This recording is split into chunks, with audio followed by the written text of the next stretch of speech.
Boom, I hit the button. Okay. All right, let's rock. Okay. Yep, we're up. All right, folks. We are we seem to have resolved our technical difficulties, and we're back up for anyone who's listening or is going to listen in the future. Again, this is Men Without a Nation with Mike and John. We are going to be talking today about nationalism and why it matters. Kind of going into the very name of the podcast and blog that we have going on, and just kind of trying to address this in the context of the degradation of our country.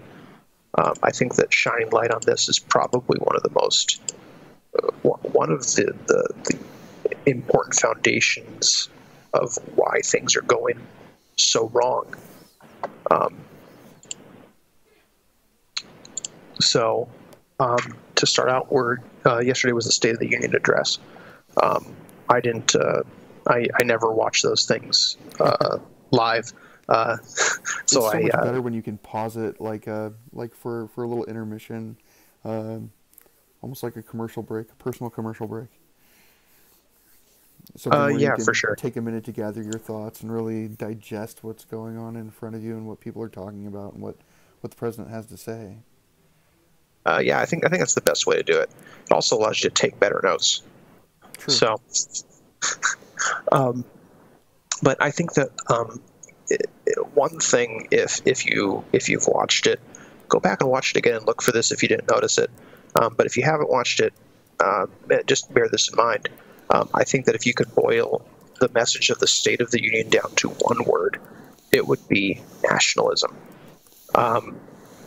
which is encapsulated in the president's catchphrase, "Make America Great Again."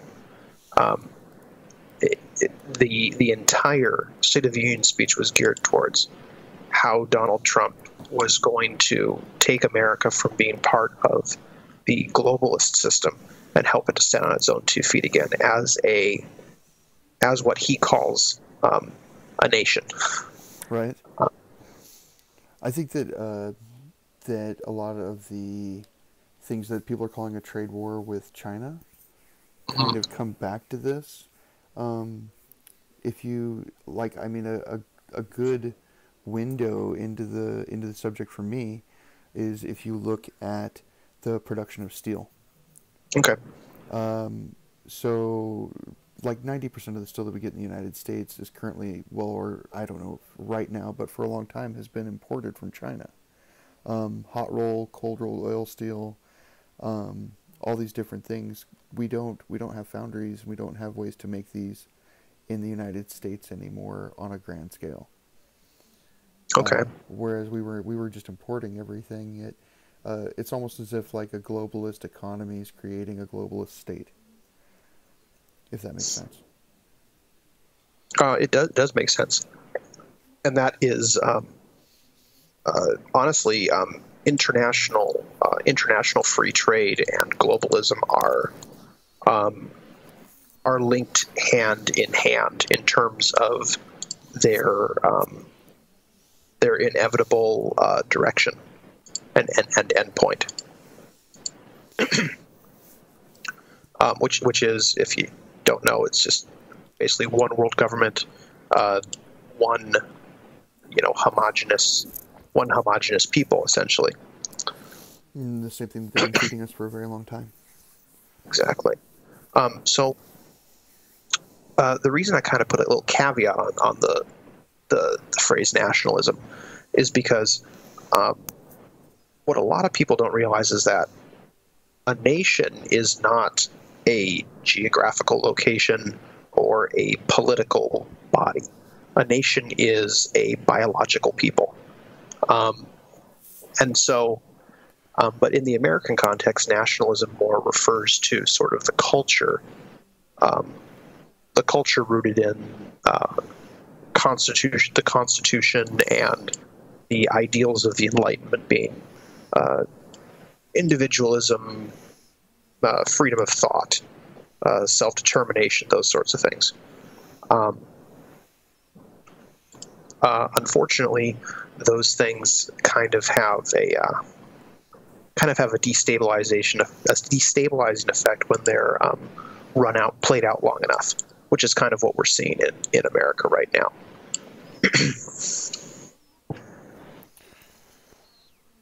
I think that what it really isn't the '90s anymore, is it? You see so many people on far ends of the spectrum politically that there can't help but be a fight.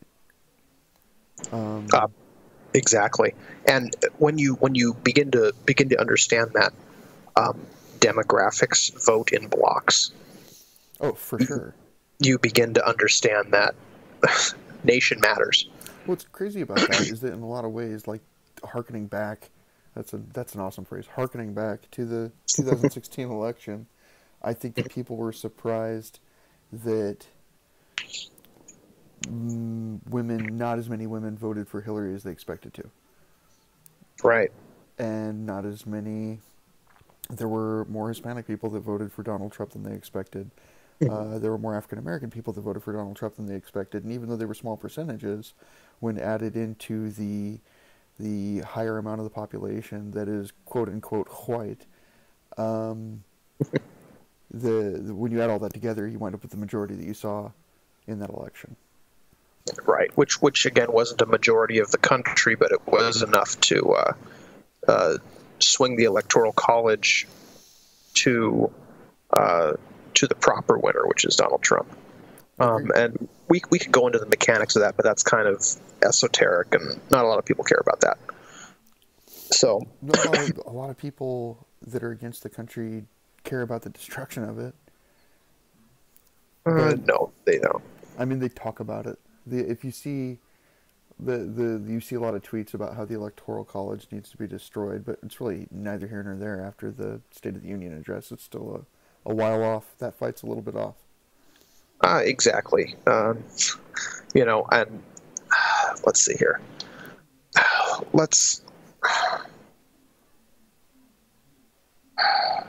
The Enlightenment ideals of like individualism and democracy, those things are the antithesis. Those things can, when implemented on a large enough scale, those things can only lead to globalism. It's a poison pill for nationalism, which is a much more stable arrangement for peoples to exist in. And that was essentially the case for thousands of years.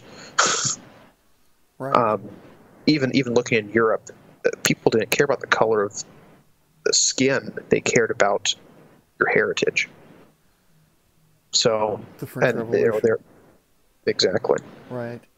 Or even the revolution against the ruling family in Russia.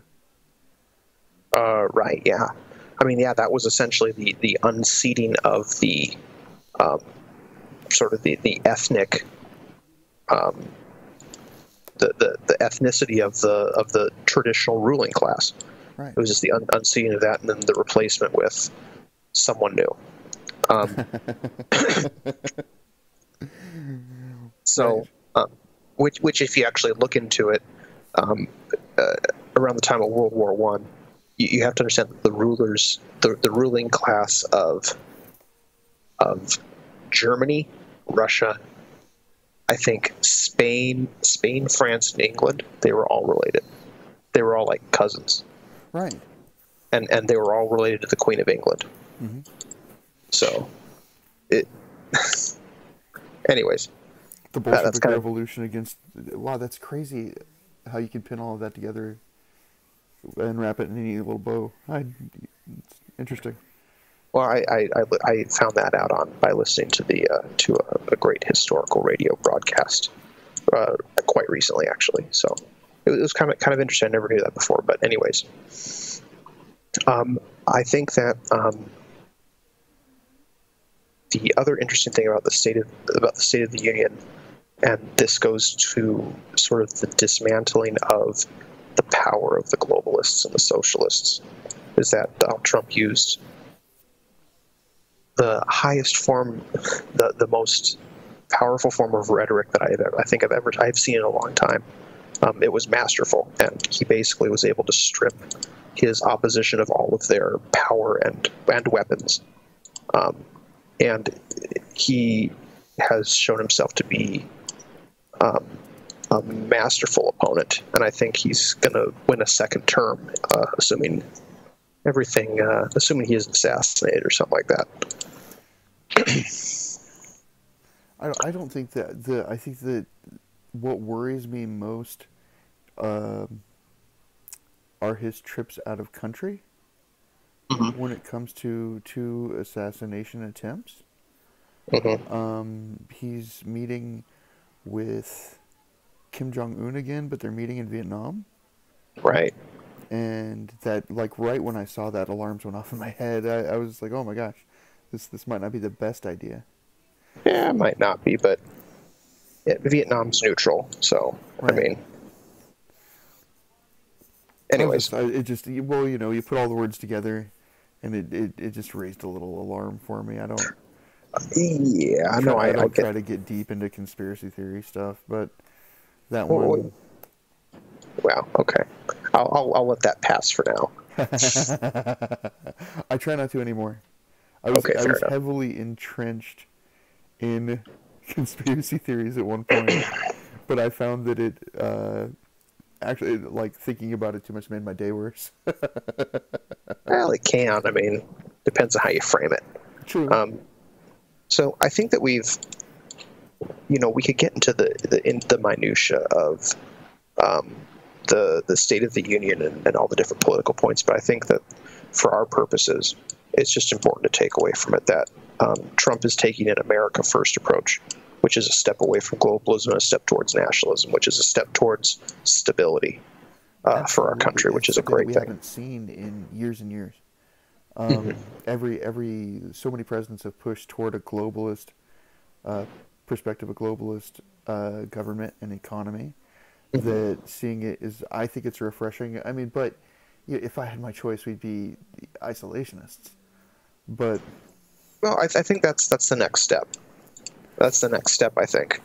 I mean, just being isolationist, and I mean, if you think about what are the ways that we could be isolationist, the main one is militarily. Right. If we could manage that, we're as good as isolationists, you know. Essentially. Do you think, like, just a little offshoot, do you think that our military is too spread out? Honestly, I'm not a military expert. I don't know if our resources are spread too thin. I think that by virtue of the fact that we have major military bases around the world, that's a step away from nationalism and a step towards imperialism. So, global police state? Well, basically, I mean, America's been playing at imperialism for a long time. To a point to where it's satire. Oh, what now? To a point to where it's almost satire. Yeah, people pretty much. People make fun of it all the time, but we don't think about it that way here. We think of England as the great empire that we broke away from, and we don't really see things like the Dominican Republic. America has the greatest empire of all time. Absolutely. And that's bad. Than Rome. That's a bad thing. And so, I mean, if you want to look at it in terms of the big political picture, the right wing has been moving towards imperialism. The left wing has been moving towards globalism. Both of those things take the focus away from the homeland and to the larger to the earth as a whole. We give away so many of our resources anyway. I mean, even now we just give them away. That's true. So, but hopefully we're gonna be moving away from that. I think that's what Donald Trump is pushing for. I think he wants to bring home our resources, bring home our efforts, that's one part that I loved about the State of the Union address was when he talked about creation of new manufacturing jobs and bringing that back within the confines of our own shores. And I think that's so important because if you look at a country like in England or a France, certainly they work on the global political viewpoint, right? But they still Right. make their own steel. They still make their own, they have places that make their own shoes. They have places that make their own cars. Like, Right. even they still have manufacturing. They still make their own things. Whereas, like the United States, they're trying to turn us into just McDonald's consumers. Essentially, yeah. Well, I mean that's kind of been the slow transformation, is that we've gone from producers to consumers, and that was kicked off because of the economic largesse that was sort of, I guess you could even say it was hard won after World War II, when the rest of the world was basically demolished and it had to rebuild, and we were the only country left standing that could supply them. So we gained that. We had an ocean between us and the war. Essentially, yeah. So, but let's see here. Moving past the State of the Union, I think that the thing that we need to talk about is sort of why does the lack of a nation make a country weak? Why does that lack of roots hurt a people? And this speaks to the very title of our podcast or blog, and our stream here is Men Without a Nation. Absolutely. And we both John and I, we are European mutts. And we've hunted, like, I don't know, I won't speak for you, I won't put words in your mouth. That's fine. But I've hunted for a cultural identity so far back that I'm, looking at family members getting off the boat and seeing what they did, just trying to find some kind of identity. Right. And America's done their, like, in our country, in so many different ways, they've done their best to decimate an American identity. People don't call themselves American. They hyphenate everything. I'm Irish American, I'm Polish American, I'm African American. Right. Which actually shows the depth that those roots actually reach. It's their four generations, 5 generations. Mm-hmm. The major part of my background is Irish and Welsh. Yeah. And like 5, 6, I don't remember now, multiple generations off of the boat, like the 1860s. Mm-hmm. And still looking at being an Irish American. Right. That's almost an illness. I wouldn't say it's an illness. It just shows the power of heritage. True that. I mean, and we still I think name our kids Irish names. My grandfather's name was Patrick. Exactly. Well, now my background, I'm not Irish. I'm mostly German, and I'm not a 5th generation American. I'm a 1st generation American. My father was an immigrant. It's amazing. It is kind of amazing, but my dad, the credit to him, he didn't try to make me German.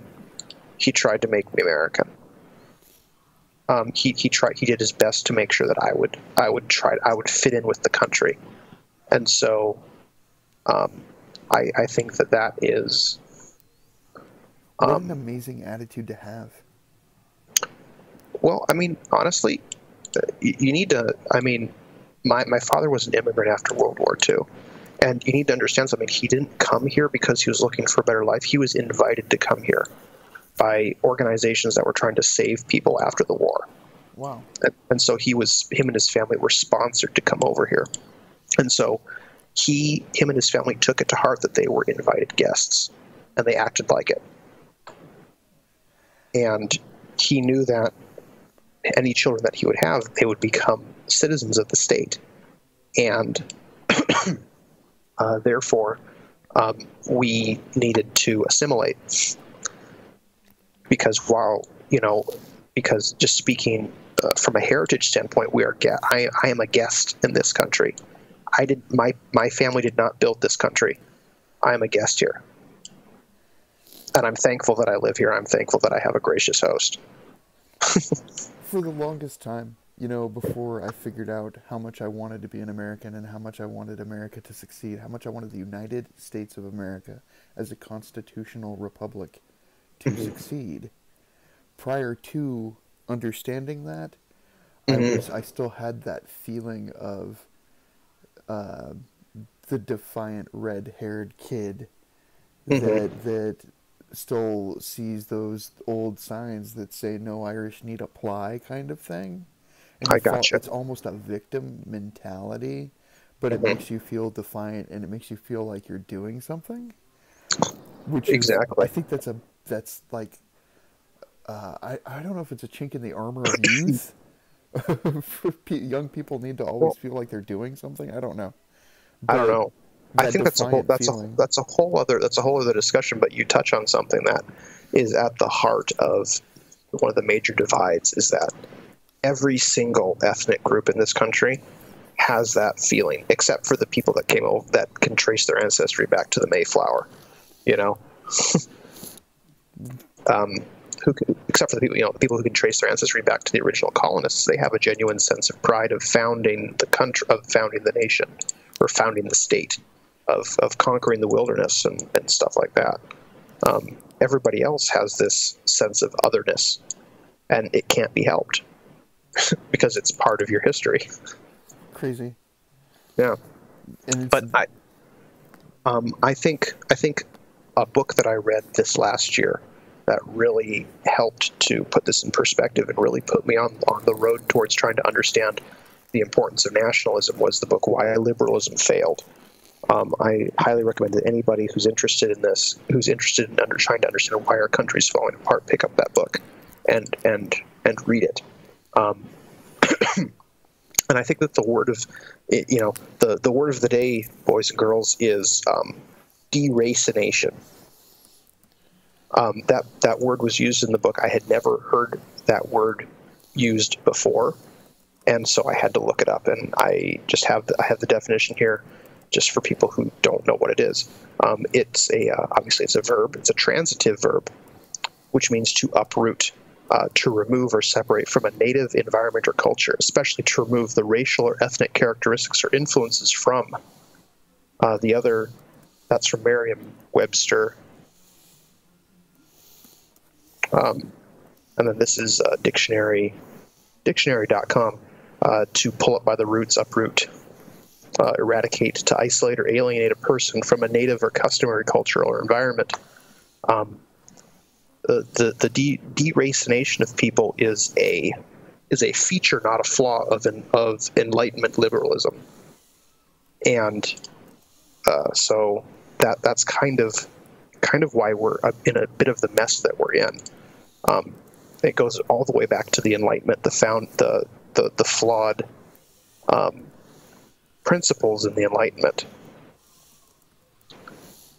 I just said a mouthful there. You have any thoughts on that? so I was adding stuff to the screen while we were talking. I wanted to throw the word of the day up. Okay, And when you talk about going back to the Enlightenment, right. um, let's.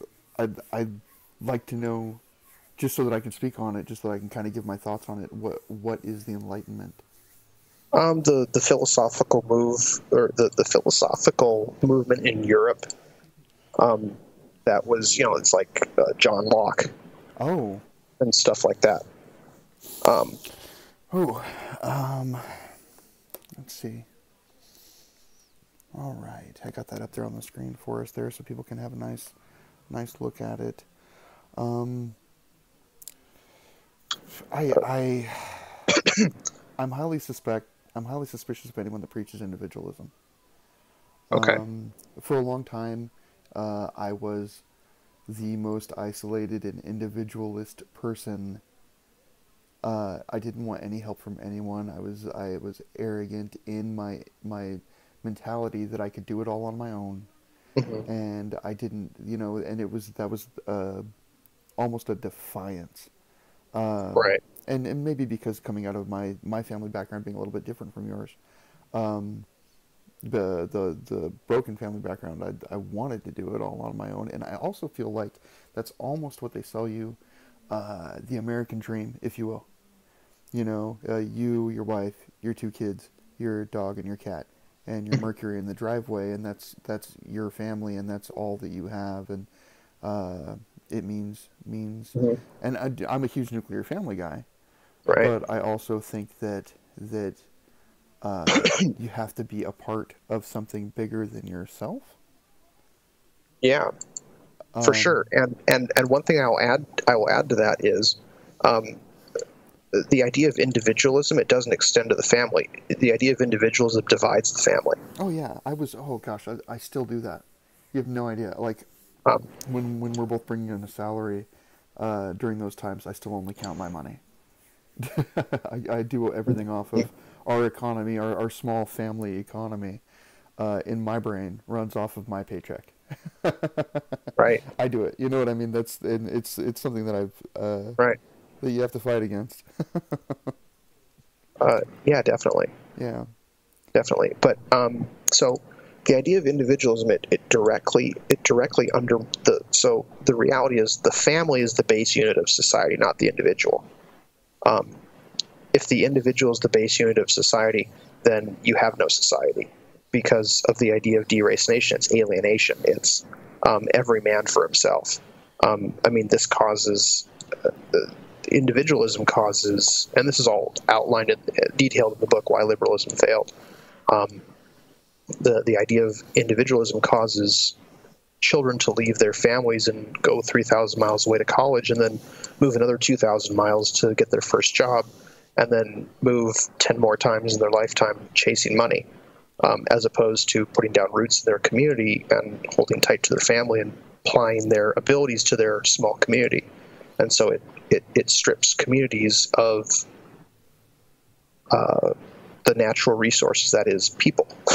Right. And it And causes a destabilization of the culture, because without family, you know, family is the base unit of society. Society creates culture. Family plus culture is nation.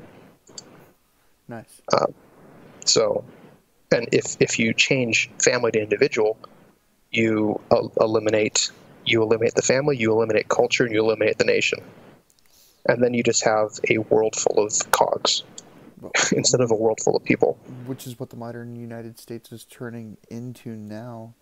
Exactly. Like how many people do you know that are our age that just feel like they are a part of the machine that goes to their job every day? There's no purpose in their life. Uh, there's no God in it. It's just Exactly. a big secular money grab, and then they, well, you know, die. Pretty much. And so, yeah. Which creates all sorts of problems. Like as a man in your middle age, because I can't speak on the way anybody else looks at it because I'm kind of a man in my middle age. Let's like from my Mhm. viewpoint, it creates so many different. How many people do you know that are in the middle of a midlife crisis, and then Well, they get I don't know divorced, many. I don't destroy know their many family? people anymore, but Well, I you guess know, that's true. But the people get divorced. People wreck everything at home, chasing some kind of individual achievement because they're afraid that they've never made their mark.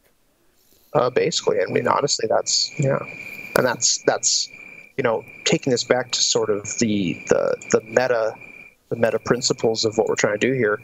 That's one of the greatest deceptions that Satan ever inflicted upon the world, was the idea that you're an individual, you have to make your own way, um, and which you're is never really alone.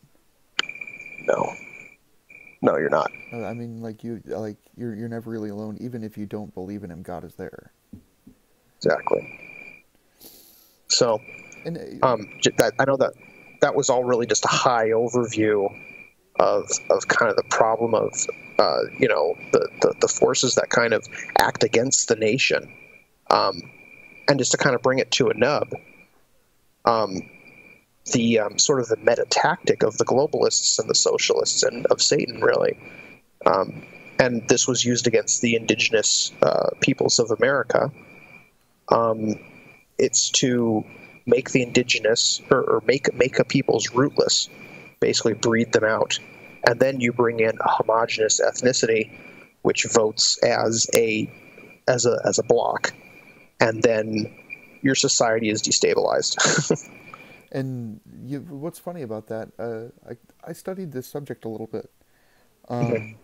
just out of interest because I've been around a couple of different Native American reservations, and they're sort of terrible places, and I wanted to know why. Yeah, well, we both lived next. I grew up next to one, Yep. right next to one, and I mean, you lived next to one for a long time and lived on it for a while. So I mean, Oh yeah. And the thing is that every time, like for the indigenous people, for the Native American, or some people call them First Nations now. I don't know what the politically correct term is, and don't really care. Um, for those people, every time they did get stabilized, there were laws created to destabilize them again. exactly. So every time they became independent economically, there was a law against it. Um, every time that they found a way to kind of stabilize themselves, uh, they were kind of punched in the face. And I'm not saying that we need to pay for them to live. That's not what I'm saying. Um, Oh no, I understand. I'm Yeah, just saying that as a nation and as a people, every time they tried to uh, pull themselves back up and sort of become a society, they were destabilized and knocked back down. I don't really think that we want them to be the big we, royal we, if you will. we don't want them to be a stable society. No, The no. Why should you should say the powers that be? the powers that be. I Because like that. There we go. yeah. Um, and to give you a little, and to give the folks listening a little bit of an indication as to sort of the power of nation, the power that it can bring, that it actually brings a person. You need to look no further than people like Elizabeth Warren. Um, there is such power in being tied to a nation that she pretended to be Native American for 30 years or 40 years. Um, The 1,024th. yes, we're talking about her. Um, and recently here, that has been stripped from her, and she's trying to run for president in 2020, but I think that's going to put her in a tailspin because she has lost. Uh, Well, she's lost her armaments. Right. One of the things that she built her career on, being a quote end quote oppressed minority, Hmm. um, is gone, and it was taken away by a tool that she was using to try and strengthen it. Exactly.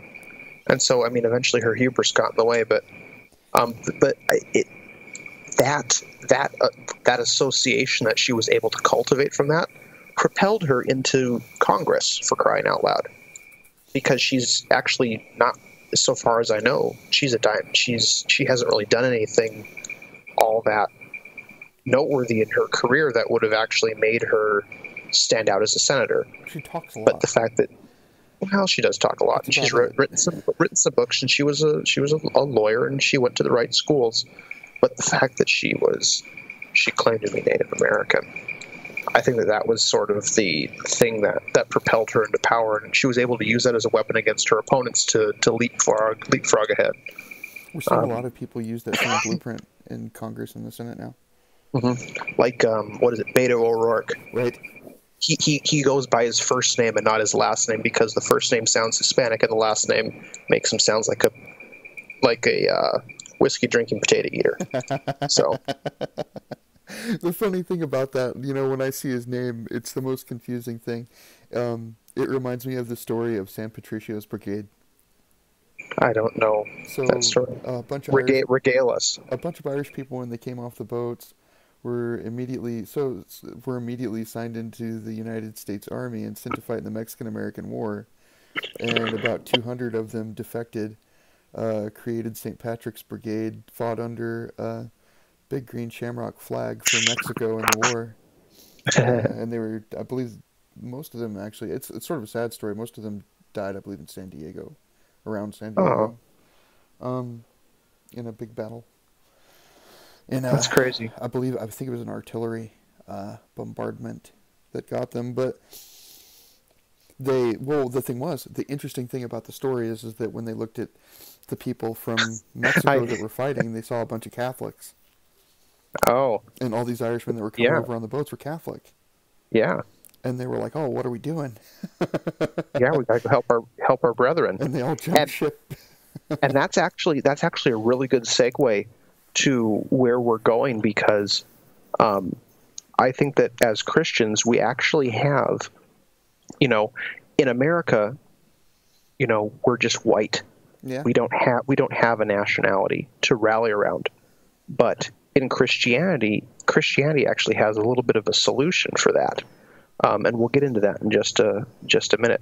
I was gonna make a snide jibe. You said they were taken out by artillery. I was gonna make a snide jibe about they were too busy holding each other up to spread out. But I don't want to. I don't want to. Go ahead. I don't want to defame an entire people calling them alcoholics. That is a racial stereotype, sir. The only way that I get away with that is because you share that whiskey swilling fisticuff wielding heritage. Give me 5 minutes and a bottle of Jameson's. Exactly. So I think that a person to go to for more information on this, if anyone is curious, and there's a couple of books of his that I need to read, is Vox Day. And listening to him on stream recently, his advice, because he sees America devolving into tribalism and the second American Civil War, which I believe is coming as well. But what he says is, for people who don't know what to do, he says, go to your roots. Your people need you. And if you can't go to your roots, find a place you are accepted and try to fit in. And I think that kind of he's never come out and spoken about what we're going to speak on next, at least as far as I know. He very well could have written a blog post about this.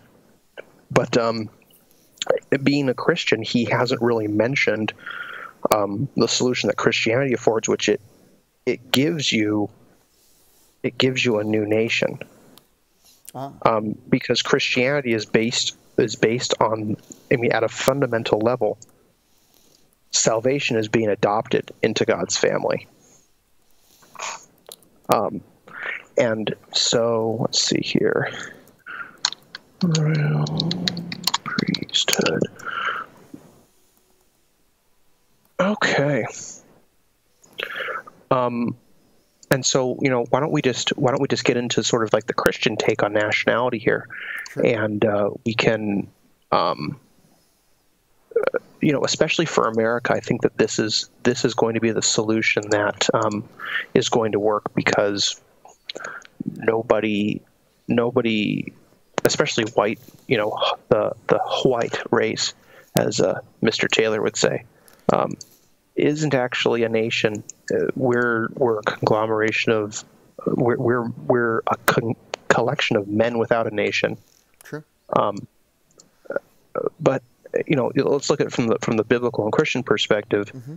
God doesn't have anything against nations. In fact, He established them. I'm not going to read the whole thing, but you go back and you look at Genesis 11 with the account of the Tower of Babel. This is right after the flood. The first commandment that God gave to Noah and his family after the flood was to, and to all the creatures, likewise, was to, go to the ends of the earth and fill it. Yep. Go forth and multiply.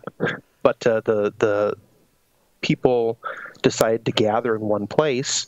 Can we call that globalism? And then they decided to try to build a unified culture. Let's call that the Tower of Babel. And the purpose was to overthrow God's order. And God came down and, as the account goes, confused their language, and they scattered voluntarily to the ends of the earth. Moving on from that, if you go to the book of Acts, chapter 17, verses 24 to 28. Let me just pull that up here real quick. God actually uses a person's nationality to try to help them come to faith. And so this is the Apostle Paul in one of his public sermons. Let's see here, Acts chapter 17, verse 24. The God who made the world and all things in it, since he is Lord of heaven and earth, does not dwell in temples made with hands, nor is he served by human hands as though he needed anything, since he himself gives to all people life and breath and all things. And he made from one man every nation of mankind to live on all the face of the earth, having determined their appointed times and the boundaries of their habitation, so that they would seek God, if perhaps they might grope for him and find him, though he is not far from each one of us. For in him we live and move and exist. Even some of your own poets have said, for we also are his children. And so there's kind of that, there's that implication that, God made the nations. He doesn't think that the nations are a bad thing, but we people kind of think they're a bad thing, which is, the push for multiculturalism, etc. But there's even part of God's plan of salvation is to give people a unique cultural perspective so that they could seek him. If there wasn't a reason to have separate nations, there would have been no reason to have so many different kinds of disciples. That's kind of a valid point. and each one kind of speaks to different people. Yep. Honestly, they did go into the ends of the earth. Yep. And there were all different kinds, and they were able to reach people of different viewpoints and different nationalities. Galatians, Corinthians. Exactly. I mean, a lot of that was the Apostle Paul, but your point is well taken. And so I think, and then the next passage that I kind of had listed here is, this kind of gets the idea that even though we come from different nations, we're all one. Our oneness comes from our relationship with God. And in Romans chapter 11, it's this wonderful, I recommend everybody go and read that. It's this wonderful imagery of God's family being this olive tree, and there have been branches broken off, which are the descendants, the blood descendants of Israel, who have fallen away, and new branches have been grafted in from a wild olive tree, which would be the non-Jewish people, but it's all the same. It's all part of the same tree, and so while the branches themselves might be distinctive, it's all one family. I like that analogy a lot. It's really awesome. It's really awesome. Have you ever done any grafting? No, I know the basics, but I've never done any. I mean, you can have different. You can take a cherry tree or an apple tree, and you can graft onto that tree different branches, different parts of different trees that'll grow. Your apple tree will grow Granny Smiths, and it'll grow Red Delicious, and it'll grow Yellow Delicious. They're still different apples. Right. The apples are still separate and different, but they have the same root system. Basically. And, I mean, this kind of makes a case, is as much as people like Vox would say that it's not possible. This makes a case for what would be called cultural nationalism, essentially. But I would say that the only culture that can sustain this is the Christian culture, is being a Christian. And it goes to this next passage that I found, which is in Galatians chapter 3, verse 26 to 29. I'll just read that real quickly here. For you are all sons of God through faith in Christ Jesus. For all of you who were baptized into Christ have clothed yourselves with Christ. There is neither Jew nor Greek, there is neither slave nor free, there is neither male nor female, for you are all one in Christ Jesus. And if you belong to Christ, then you are Abraham's descendants, heirs according to the promise. And so, there, while that passage kind of might, at first glance, might seem to, be promotion of some sort of,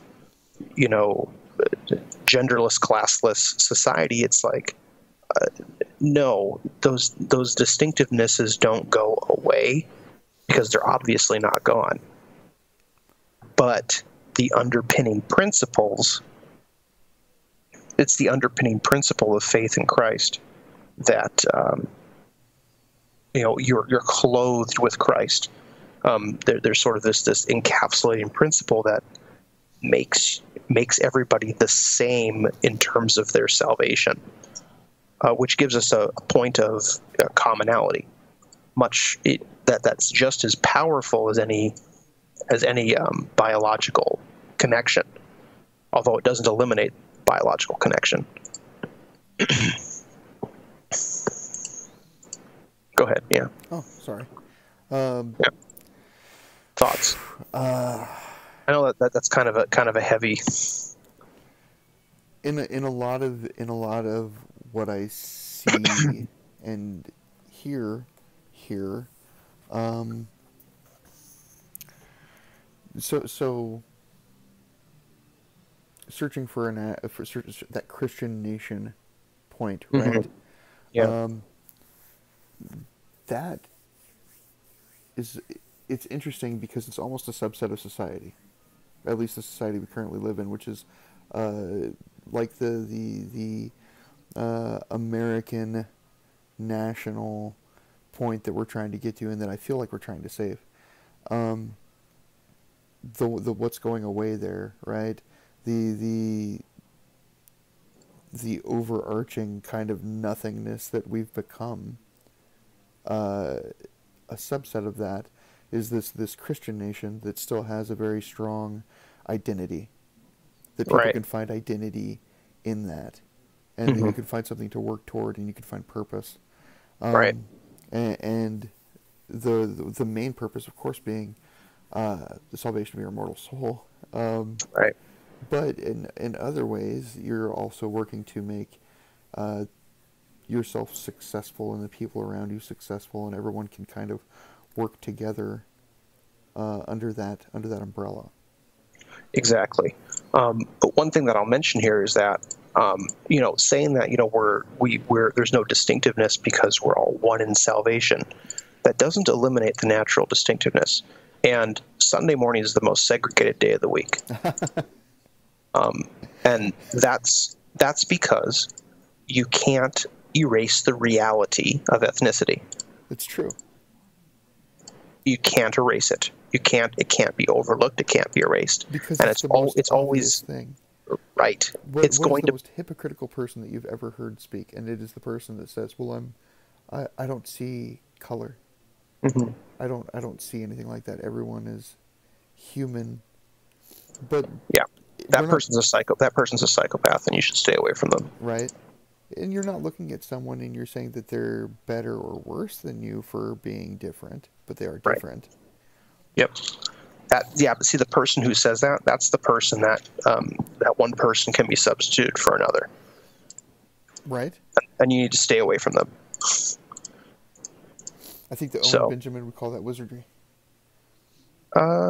Maybe. I don't know. I'm not an expert on wizardry like he is. Yeah, I don't know. I don't know as much about it. Another quote I wanted to pull at you from the Bible here, and then for everyone at the Bible here, is from 1 Peter chapter 2, verse 9. It says, "But you are a chosen people, a royal priesthood, a holy nation, a people for God's own possession, to proclaim the virtues of him who called you out of darkness into his marvelous light." I think that one thing that we need to understand is that when you become a Christian, you are part of a nation that transcends this world. And it's something that's not going to come to fruition until this world passes away. But it is there, and it can be a point of commonality, and it can be a point of unity, at least in terms of peaceful coexistence. within respective separate boundaries and stuff like that, peacefully. But it doesn't necessarily mean that the people have to that there doesn't have to be a border, or that the border is superfluous, or that the culture might even be the same.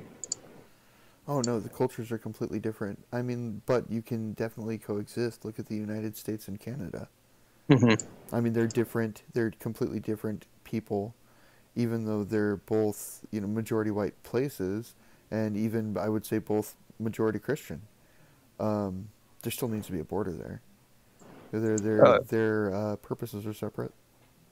Right, right, and that's the thing. We have to understand that, especially as Christians, that just because we have the same Savior, it doesn't mean that we have to force ourselves to like everybody, or force ourselves to live next to people who have a different culture. Those sorts of things can actually, I would say, they're actually probably harmful for Christianity, because it's going to very quickly, the sort of the sinful human nature is going to come to the forefront, and it be very damaging for the big C church. Right. There's always temptations because we're human, because of free will. Right. Because God wants us to choose to worship God. Exactly. God wants us to choose salvation. He doesn't just want to force it. Much in the way you can't, force happiness or economic sustainability on someone either. Exactly. They have to choose that as well. You have to choose your path to righteousness, I suppose. I mean, in a sense, you're right. God definitely, he never forces anyone to be part of his family, and nobody's locked into it. Once they become a Christian, they can always walk away. And lots of people do. Exactly. But I think that mostly from churches that don't have correct doctrine. Yeah, I'd agree with that. If people don't have a sound foundation in biblical, in proper theology, and proper doctrine, there's gonna be weakness there. Well, you see, that's how you see church hopping, and then you see a lot of people that do that eventually wind up just never going back. Because they end up going to so many churches and seeing so many hypocritical people, and which everybody's a hypocrite in one way, shape, or form. That's a massive human frailty, absolutely. So, but I think that this is a kind of a nice segue into, we have to bring it back to the reminder that the culture war, the sort of the cold civil war that we're involved in, is at its heart a spiritual war. And I know that last podcast we said we were going to talk about the armor of God, which is it's described in Ephesians chapter 6, verse 14 through 17, for those who want to go back and look it up. And I think that the best example that the culture war boils down to, it's the followers of Christ versus everybody else. And this is really encapsulated in the conflict that was seen with the boys from the Covington Catholic school quite recently here. So maligned. Yeah. Those boys, that boy in the video, and he's just a boy. He's 16 years old. He's just a kid. He was wearing the armor of God in that encounter, and Nathan Phillips, the aggressive activist, was wearing the armor of Satan, as far as I'm concerned. And if anyone's all curious what the armor of Satan is, read Rules for Radicals by Saul Alinsky. The blueprint. Essentially. But let's roll through the armor of God, and let's we can kind of wrap back and forth about kind of the breakdown with the Covington Catholic situation. And so the first piece of the armor of God is, it says gird your loins with truth, or in other translations that's put on the belt of truth. Mm-hmm. It holds your pants up. But I like gird your loins better because being men, to gird your loins up, it's something very specific, and with that protected in the very physical sense, it gives you courage. Absolutely, and so that's the step off place, isn't it? Everybody, what's funny about that, and I'm not trying to be lewd, is that when someone has courage, you say that they have balls. Exactly, that guy's got a lot of balls, basically. And that can be, when you're in the Christian context, that means being so rooted in the truth that you can be courageous. Absolutely. Anything else and I think that as it applies to the Covington Catholic situation, that boy was courageous. The only thing he did was stand there and smile, and he encouraged other people to not do anything. He stood his ground, and he didn't make a fool of himself. And precisely. He didn't physically attack the person that was in front of him, basically pushing on him, trying to force an emotional response. Right. I watched that video, and that was what was going on. Someone was trying to force an emotional response out of a group of kids. Basically, yeah. I think that it's great to call it to gird your loins with truth, or to call it the belt of truth, because what a great foundation truth is. Basically, yeah, but that's the first piece of the armor, as it's written. Nothing in Scripture is by coincidence. I mean, there's a methodology to why, especially if something written by the Apostle Paul, which Ephesians was. He's a very methodological guy, and he's very systematic in these things. And so then the next piece of the armor is the breastplate of righteousness. And so just thinking about in terms of, okay, so what's righteousness? It's essentially being blameless. And so, you think of a breastplate, you're covering all of your vital organs with blamelessness. You have exactly your heart, the heart of you. And so if your heart is covered in blamelessness, basically it's a breastplate. Any attacks just bounce off. I think you see that in the Covington situation. He stood tall. He wasn't. He knew that he wasn't in the wrong. Right. He had done nothing wrong. Yep, and every single news story that tried to paint him as a racist or what have you, it just fell flat as soon as the truth came out. I don't know the kid personally, but I doubt that he's ever had any interpersonal relationships with people that were Native Americans or Native American activists. How could he be racist against someone that he didn't know? I would say that's probably accurate. So. Anything else to add to that? Any thoughts? Wearing this to sort of this carapace of blamelessness. Well, I think that even now, even if if I could point this toward modern armor, if you will, what does modern armor cover? It covers your heart and your lungs and the center of you. Exactly. So that when you're attacked, you aren't killed. And essentially, I think that you can also point that back towards spirituality. If you're blameless and the attacks bounce off of you, it can't destroy you spiritually. Exactly. Well, I mean, and all of this is spiritual, and so that's exactly the right take. And then the other thing I would rather add to this is, where does our righteousness come from?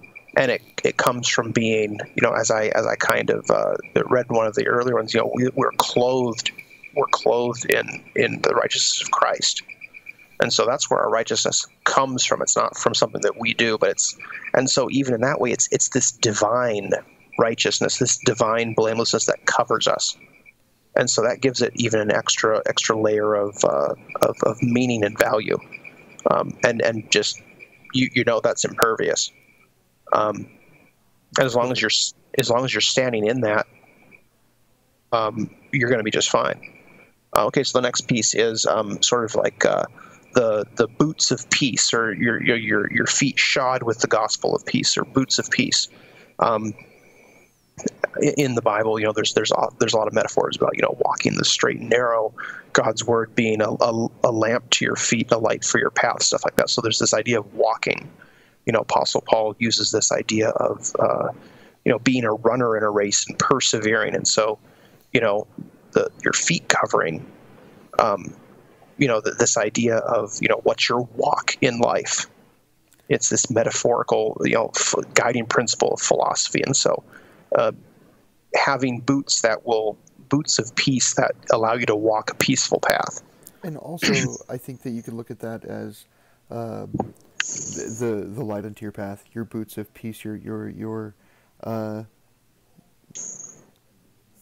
walking a peaceful path doesn't mean that you're a pacifist.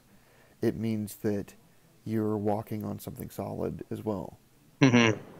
Yeah, and in a sense, because it's based in with the gospel of peace, your footsteps are being guided. Absolutely. And so the peacefulness, the concept of peace, you're walking such a solid path that mm-hmm. That's what you're overcome with. Exactly. Well, yeah, I mean, there's definitely the peacefulness that's going to overcome you, the emotion, but also I would think I think it probably has more to do with that than anything else, because the path of Christians have to walk isn't necessarily peaceful in the physical sense, but we certainly can have a peace that comes from knowing about the final destination of our souls. Right. Absolutely. I like that. That's a great point to make. Yeah. You know what's ahead. Yeah. So the next piece of the armor is the shield of faith, and the tagline for that is to extinguish. It extinguishes the flaming arrows of the enemy, or of Satan. And so you think about this. I mean, the Apostle Paul. I mean, he lived in the Roman Empire, and so he's thinking of just a Roman soldier, going out with all of his gear on. Right. And so this gigantic shield that just protects you from everything. And that arrows can't penetrate, and anything that's on fire isn't going to hurt you. And what a great shield to have! I mean, exactly. Faith is a belief. Yes. I mean, something that you believe in. You have to believe in your shield anyway, don't you? In order for to be exactly there to protect you. And, that's right. Flaming arrows. Gosh, what an interesting metaphor. Yeah. And then if you take that back to the Covington situation, right? The flaming arrows include the boots too, if you can. Sure. Yeah. Yeah. So if you look at the young man that was standing his ground, if you will, he didn't look at all unpeaceful. Mm-hmm. He wasn't shook, and he also withstood an attack. He had his faith. He stood his ground, and the flaming arrows in this situation would be the people trying to say things and do things to evoke a response. And even the aftermath, I would say, in terms of trying to paint him as a monster to spur on, to add fuel to the fire. Oh gosh, for a movement. Taken into an interview and ambushed. Mm-hmm. Absolutely. Yeah. So the shield of faith. It's just just to encapsulate. It's just being able to stand your ground and knowing that who do you put your faith in? You put your faith in God. Absolutely. And he lets us Jesus, from out of the mouth of Jesus himself. He takes care of the. He knows the number of hairs on your head. He takes care of the sparrows of the air and the flowers of the field, and you're much more important than those things. So, I like the way you brought that around to the omnipotence of God. Absolutely. Well, I mean, that just, yeah, just, well, honestly, just having faith that things will work out the way that they're supposed to. Even if it isn't what we would think of as ideal. Dual streaming just doesn't work, Mike. Yep. I Tonight. know. Yeah, I know, man. But it is what it was supposed to be. That's right. So the next piece of the armor is the helmet of salvation. Salvation. The idea of salvation being that we were, go to the song "Amazing Grace." Once was lost, but now I'm found; was blind, but now I see. Being dead, but then being made alive, being condemned, but then being raised up to be, as we kind of discussed earlier, to be to be an inheritor of, to be a son of God, which means that you have a share of the inheritance. And so bearing in mind that salvation, and actually thinking about, why a helmet? Well, if you think about how a helmet functions, and this is, I'm gonna be nerdy for a minute here. I used to do live action role playing in terms, for medieval style, and so if you ever, the function of a helmet is to not only protect the head but to shield the eyes. But a downside of helmet is that it kind of gives you, it narrows your vision, and so in a sense, it protects your eye, it protects your head and your eyes, but it causes you to focus on something. You don't have that can be a positive. Exactly. It puts up the blinders so you can stay focused on where you're going, essentially, and which is honestly what salvation continually, when we meditate on salvation, it continually redirects us back to what's important.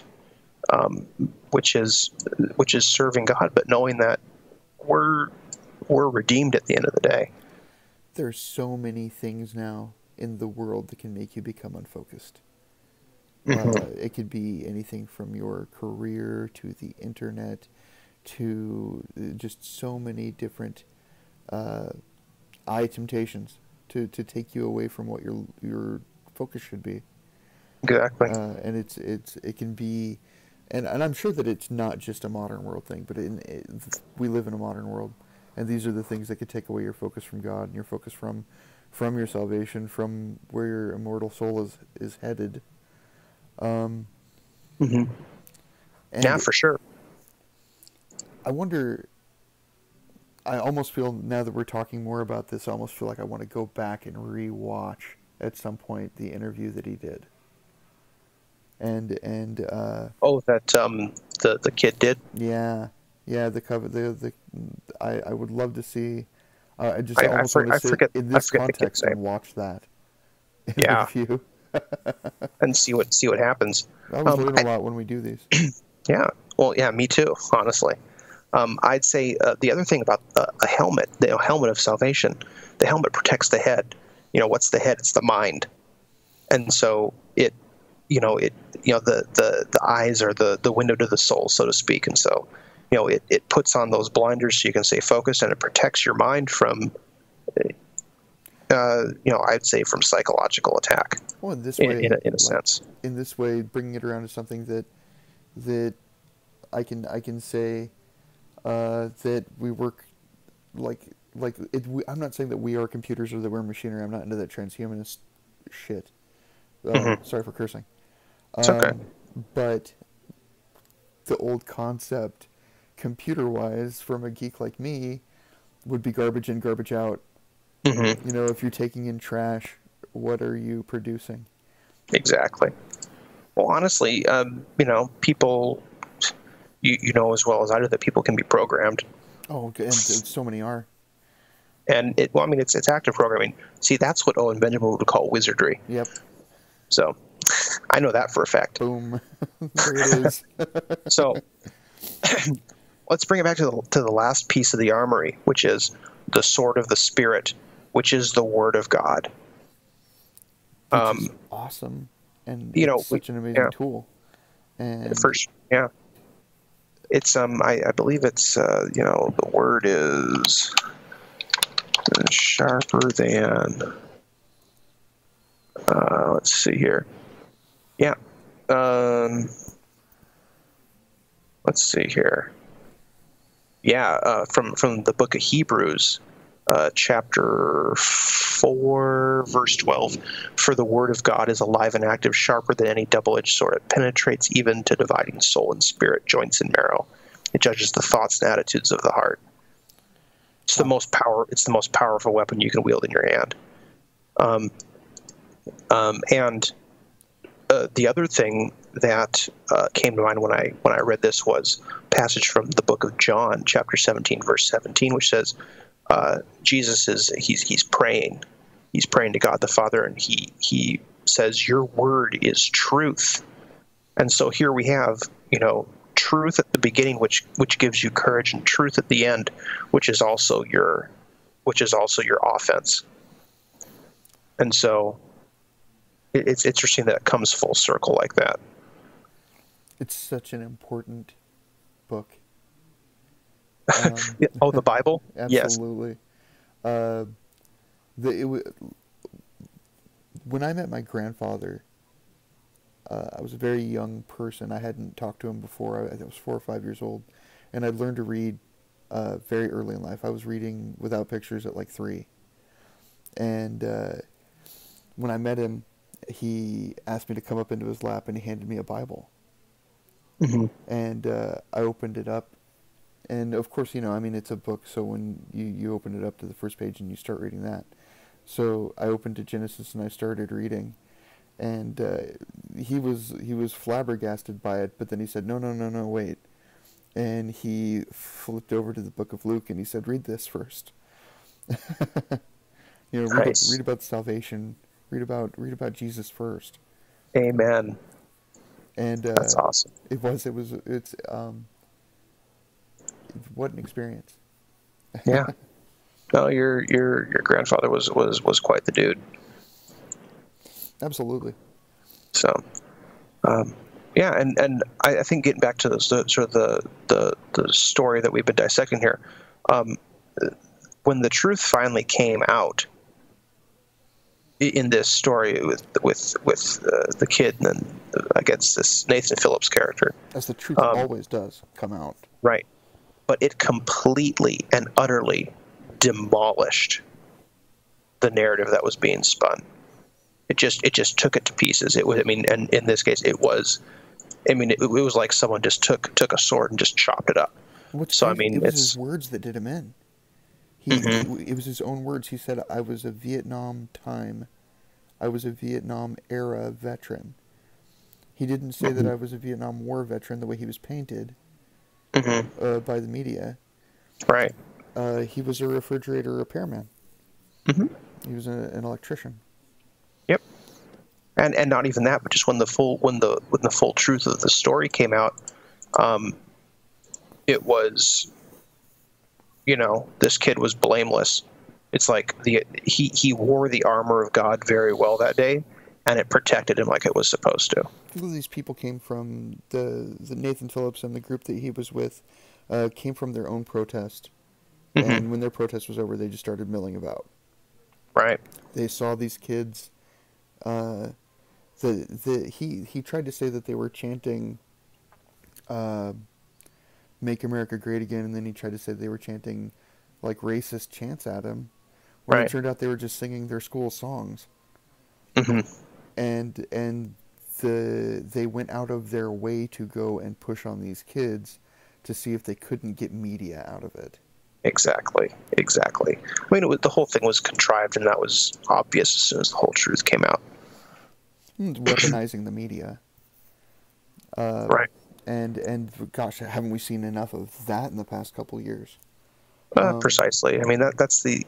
That's essentially, that's part of the machine that's involved in, the satanic deception of mankind. Absolutely. Especially folks here in America. So, well, I think that's, that's that was quite a lengthy talk today, and I think that we covered quite a bit of ground. But just to kind of recap, the problems that we see in America, they didn't start yesterday. They started before America was founded. And it's just a flaw in the philosophical underpinnings of things. And because it failed to take it, it thought that people could be divorced. People could be intellectually divorced from their heritage. And the thing, we are, as the Bible tells us, we are fearfully and wonderfully made. The physical, the mental, and the spiritual, they are all connected, and they all affect one another. And so when you try to go against the reality of one, you're going to taint the others. And part of the reality that we live in is that we are people that are part of nations because God wanted us to have nations. And if we go against that, we're going against God's plan. And,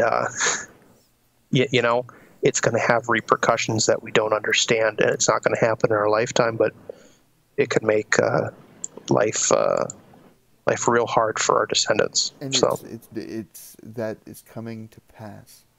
The going against God's plan, going against the Word of God, going against God is making everything harder. And there are a lot of biblical examples of what happens when you go against what God wants. Exactly, and yeah, all bad. Precisely. So, but we can take away encouragement from this that for those of us who are Christians, we have something that unifies us beyond blood, and it's something that's going to unify us beyond this life. And we can use that as a rallying point to try to bring some stability to our country and to our families, our communities, and our country, no matter the geographical, no matter where the borders get drawn eventually. And hopefully enough people will be Christians that in the different states that pop up that there can be a peaceful coexistence for a time. There are a lot more Christians than they want you to believe. I think so. I think so. I hope so. Yeah, I hope so too. That's a great way to put it. I hope so. Gosh. And honestly, I think that maybe the next. I mean, I don't know. We can spitball this later, but I think that the next episode that we should do should be, let's dive into. Well, let's start getting our feet wet in sort of the mess that Christianity is in, and we can we can kind of maybe go to your Christian roots a little bit for some notes on that. We can go to my Christian roots for some notes on that, and we can. I'm not sure I can babble like that. Well, if nothing else, I know that you can at least we can at least babble for over an hour, as evidenced by this two streams, the garbled messes that we put together called live streams and podcasts. But I think that'll be a good direction for next week. Would be to kind of go a little bit into the state of Christianity and sort of the divergences in there, and I mean that could be hours and hours of information, but we'll try to hit the highlights, and if there's interest in covering any aspect of that more in detail, we can do that. I think that's a great idea. That's a great idea for sure. And we'll probably do that. So I think this is a wrap for number 2, unless you have something else. No, I just want to thank anybody that watches this. Thank anybody that decides to click on the podcast or click on the YouTube, or when I get this up on Streamy, because I had to take it down, take that stream down. But we'll get it back up on there. I'll restream it over there and get it up there. Just want to thank anybody that takes a listen. I hope you learned something. I hope you take something away from what we have to say to at least think about. Yeah, for sure. I totally agree with that, and I'll add to it that I'm just going to add this to every stream. The solutions to our problems are not political. They're not cultural. They're spiritual, and the only source of the only source of truth in that regard is in Christianity and in the reality of Jesus as your Lord and Savior. If you're not a Christian, you wanna, and this is at all somewhat appealing to you, all I'm going to say is faith comes from hearing the message, and the message is heard through the word of Christ. So if your heart is being pulled in that direction, pick up your Bible or go online and just start reading some of the New Testament. And if it works on your, if just let it work on your heart. And if you find yourself find yourself in a situation where you think it might be true and your heart is led in that direction, go get yourself baptized, and then welcome to the family. Absolutely. So I think that's a great place to finish off. That was amazing, Mike. Thanks, man. Yeah, all right, buddy. All right. Hey, I'm gonna stop the stream. If you'll stay online, I'll let you know when it's stopped streaming this time. And, okay. So we won't just babble on. So all right, that sounds great. Everybody, thank you very much for listening. And thank you. See you guys later. See y'all later. See y'all next week. All right, it is stopping.